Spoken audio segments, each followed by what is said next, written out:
Friends ఇక్కడ రెక్కల్లో కనిపిస్తున్న subscribe button press చేయండి, ఆ పక్కన వచ్చే బెల్ బటన్ కూడా ప్రెస్ చేయండి. ఇలా చేయడం ద్వారా అప్లోడ్ చేసే ఏ వీడియో మిస్ కారు. ఈ వీడియో నచ్చితే తప్పకుండా లైక్ చేయండి. ఈ వీడియో కింద డిస్క్రిప్షన్ లో ఒక న్యూస్ యాప్ లింక్ ఇచ్చాను. ఆ యాప్ జస్ట్ 4 MB మాత్రమే ఉంటుంది. మీరు యాప్ ఇన్స్టాల్ చేసుకోవడం వెంటనే మీకు 50 రూపీస్ అనేది రావడం జరుగుతుంది. ఈ యాప్ ద్వారా మనం 5000 వరకు మంత్లీ ఇన్కమ్ ఎర్న్ చేయొచ్చు. సో తప్పకుండా అందరూ ట్రై చేయండి.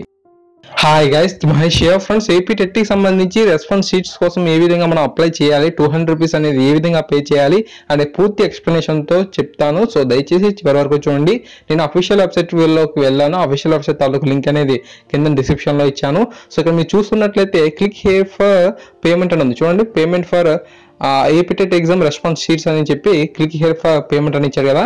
సో దాన్ని క్లిక్ చేయండి. నేను క్రోమ్ బ్రౌజర్ని యూజ్ చేస్తున్నా, ఇదే బాగుంటుంది. సో మీరు కూడా అదే ట్రై చేయండి. సో అందరి మొబైల్ ఉంటుంది కాబట్టి. సో ఫ్రెండ్స్ చూస్తున్నా కదా, మనకు నెక్స్ట్ పేజ్ అనేది ఈ విధంగా ఓపెన్ అవుతుంది. సో ఇక్కడ మనం చూసినట్లయితే మీ యొక్క హాల్ టికెట్ నెంబర్, అంతేకాకుండా మీ యొక్క పేపర్ అన్నమాట. అంటే పేపర్ 1, పేపర్ 2, పేపర్ 3, తర్వాత లాంగ్వేజ్ ఫస్ట్ ఆఫర్ మీద ఏం పెట్టారు, మీరు తెలుగు పెట్టారా, హిందీయా, ఇంగ్లీషా, అవన్నీ క్లిక్ చేయాల్సి ఉంటుంది. తర్వాత select session, candidate name, mobile, మీ యొక్క date of birth, amount, verification code enter చేయాలి. సో నేను ఎగ్జాంపుల్గా ఎంటర్ చేస్తాను. సో ఒక్కొక్కటిగా మీరు చూడండి. So hall ticket number type చేసి మీ యొక్క హాల్ టికెట్ నెంబర్ అనేది వేయండి. సో నేను ఎగ్జాంపుల్గా మీకు డెమో చూపించాలి కాబట్టి ఇంకేదో ఒకటి నొక్కేస్తున్నాను. బట్ మీరు మాత్రం కరెక్ట్గా వేసుకోండి, లేదంటే మీరు వేరే వాళ్ళకి పేమెంట్ అనేది చేసుకుంటారు. ఓకేనా. సో తర్వాత మీరు ఏ పేపర్ని సెలెక్ట్ చేసుకుంటే దానికి తగ్గ సెషన్స్ అనేవి రావడం జరుగుతుంది.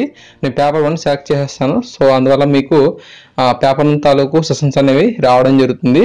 సో చూస్తున్నా కదా, మనకు సెలెక్ట్ లాంగ్వేజ్ ఆఫర్ అని ఇచ్చాడు. నేను తెలుగును క్లిక్ చేస్తున్నాను. ఓకేనా. చాలామంది మనకు తెలుగు వాళ్ళే ఉన్నారు కాబట్టి తెలుగుని సెలెక్ట్ చేసుకుంటున్నాను. అంతేకాకుండా సెలెక్ట్ చేస్తాను. సో ఇక్కడ మనం చూసినట్లయితే ఫస్ట్ పేపర్ సంబంధించిన సెషన్స్ ఉన్నాయి. సో ఎందుకంటే నేను పేపర్ 1 సంబంధించి క్లిక్ చేశాను కాబట్టి. సో తర్వాత మీ యొక్క పూర్తిని ఎంటర్ చేయండి. సో ఇక్కడ నేను ఏదో డెమోగా చేస్తున్నాను కాబట్టి నేను ఏదో ఒకటి ఎంటర్ చేస్తున్నాను. మీరు మాత్రం పూర్తి నేమ్ అయితే ఎంటర్ చేయండి. తర్వాత మీ యొక్క మొబైల్ నెంబర్ అనేది ఎంటర్ చేయండి. So okay. అండ్ తర్వాత మీ యొక్క డేట్ ఆఫ్ బర్త్ని కూడా ఎంటర్ చేయాల్సి ఉంటుంది. సో ఇక్కడ మనం క్లిక్ చేసిన తర్వాత ఆ యొక్క ఇయర్స్ మీద క్లిక్ చేసినట్లయితే చాలా ఇయర్స్ అనేది రావడం జరుగుతుంది. సో మీరు మీ యొక్క ఇయర్ని అయితే సెలెక్ట్ చేసుకోండి. తర్వాత మీరు ఆ మంత్ని కూడా సెలెక్ట్ చేసుకొని ఆ డేట్ని కూడా క్లిక్ చేయండి. 200 రూపీస్ అనేది అదే విధంగా ఉంటుంది కాబట్టి మనం చేంజ్ చేయలేము. సో తర్వాత మనకు వెరిఫికేషన్ కోడ్ అడుగుతుంది. వెరిఫికేషన్ కోడ్ అంటే కింద చూడండి, బాగా మనకు బ్లాక్ కలర్గా పెద్దగా ఉన్నాయి చూడండి, క్యాపిటల్ లెటర్స్లో. సో వాటిని మనం వెరిఫికేషన్ కోడ్ అంటాము. సో అది ఏ విధంగా ఉంది అనేది ఫుల్గా ఎంటర్ చేసేయండి. సో చాలామంది అడిగారు వెరిఫికేషన్ కోడ్ అంటే ఏంటి అని. సో వెరిఫికేషన్ కోడ్ అంటే ఏం లేదు, కింద మనకు పెద్దగా ఇచ్చాడు కదా క్యాపిటల్ లెటర్స్లో ఇంగ్లీష్ అక్షరాలు. సో వాటిని ఎంటర్ చేసి ప్రొసీడ్ అని క్లిక్ చేసేయండి. ఓకే. సో దీన్ని క్లిక్ చేసినట్లయితే మనం నెక్స్ట్ పేజ్కి వెళ్ళిపోతాం. అక్కడ మనం పేమెంట్ ఆప్షన్ అనేది చేయాల్సి ఉంటుంది. సో అది ఏ విధంగా చేయాలనేది కూడా మీకు చెప్తాను. ఓకేనా ఫ్రెండ్స్, చాలా సింపులే. సో ఎవరు కష్టపడాల్సిన అవసరం లేదు. ప్రొసీడ్ అని క్లిక్ చేసిన తర్వాత మనకి ఈ విధంగా రావడం జరుగుతుంది. Credit card, debit card plus ATM pin, internet banking. So అందరి దగ్గర ఖచ్చితంగా డెబిట్ కార్డ్ అనేది ఉంటుంది. సో అందువల్ల నేను డెబిట్ కార్డ్ని యూజ్ చేస్తున్నాను. ఓకేనా. సో ఇక్కడ మనం చూసినట్లయితే మనం యొక్క కార్డ్ నెంబర్, మన యొక్క కార్డ్ నెంబర్ తాలూకు expiry date, okay, year, CVV number, అంతేకాకుండా కార్డ్ హోల్డర్ నేమ్, ఇవి కరెక్ట్గా ఇచ్చేయండి.